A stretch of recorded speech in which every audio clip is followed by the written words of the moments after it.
Hey everybody, it's Norm from Tested, and if you watched our videos lately, you might have noticed that we recently reviewed the Oculus Rift with touch controllers. And in that review, you may have noticed this product that we use. This is the HP Omen 17, and it's actually the gaming PC we use to test the Oculus Touch and do most of our VR testing at the office. So I wanted to review this system today and tell you why it's exciting in the world of desktop replacements. And that's because this is one of the first laptops I've tested that has a GTX 1070 graphics card from Nvidia, a Pascal part that is basically the same part as the desktop 1070, as opposed to on the Maximal line when you can only do the 980M or the M series, no more lowercase m, we're talking full desktop equivalent GPUs in a laptop.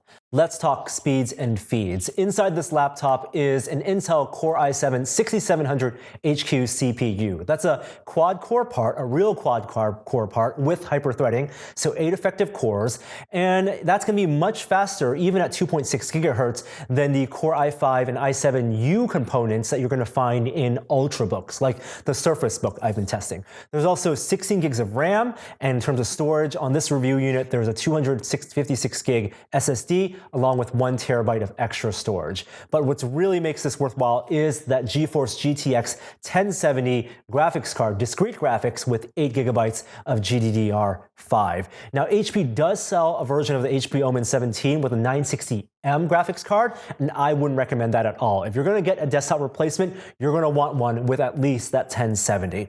Now, there's also a 17-inch screen here. It's a 4K screen, and it's a matte screen, but it's not a touch screen.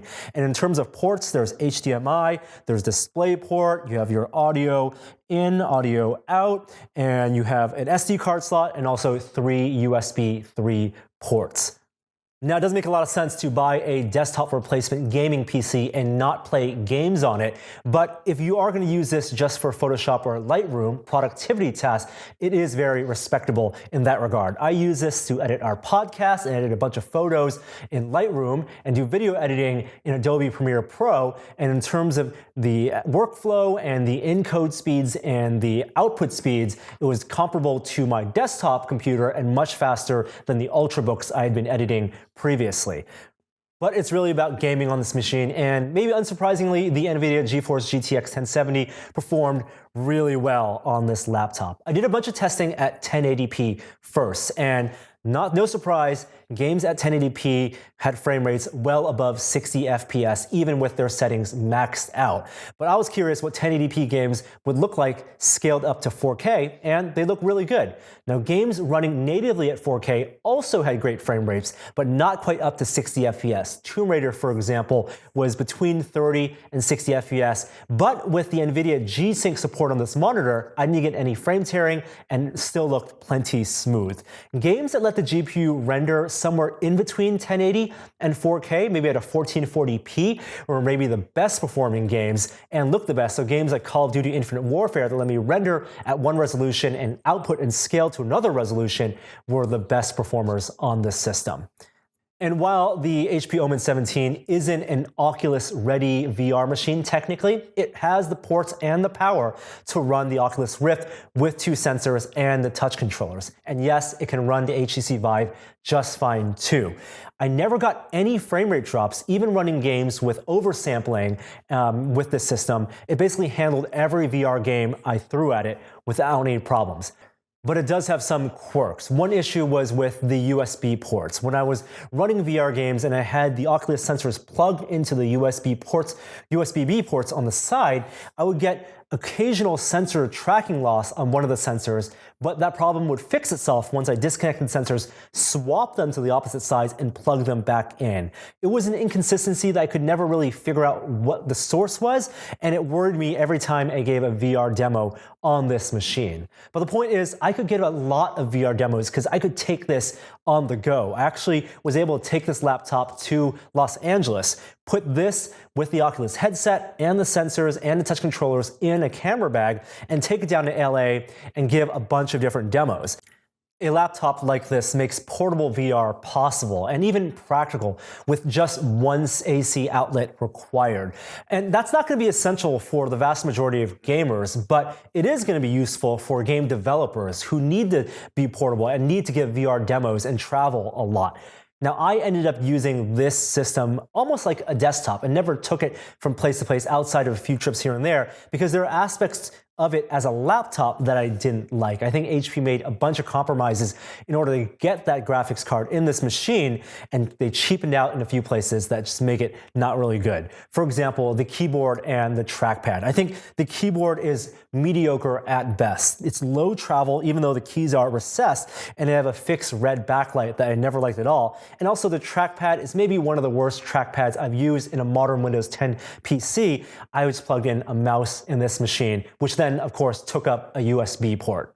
And this thing is bulky. It is 7.5 pounds, which is in line with other desktop replacements with a 17-inch screen, but it's also 1.33 inches deep, and with a massive power brick itself over 1.5 pounds. And looking at it, there's just a lot of unused space. The design is uninspired, and it's just bezels everywhere. HP did put a 96 watt-hour battery in this laptop, but battery testing is tricky for this laptop because I never really want to use it in its full potential without plugging it into the wall. I wouldn't take this solely for web browsing or watching video. In travel, I take an Ultrabook. But at my tests in medium brightness, I was able to get over 4 hours of use, even with some light productivity in a pinch, but that battery life drops down to well under an hour if you're going to run games on it. And at that point, the graphics card is never able to really ramp up to full speed, and so your frame rate takes a significant hit as well. It seems to me that HP cut a bunch of corners when they designed this laptop to be able to accommodate a GeForce GTX 1070, a desktop equivalent graphics card, while still being able to keep that price reasonable. For example, there's only 3 USB ports. I really would have loved at least one more USB port so I could plug this, run full VR, and then also plug in expandable storage or a mouse. But they included things like an Intel RealSense camera, which I never really use. There's no Thunderbolt 3, and there's no touchscreen, but they put a 4K screen on this. Really weird decisions that I wouldn't make if I was to design a laptop. I would trade a bunch of things off and have the features I would actually use day to day.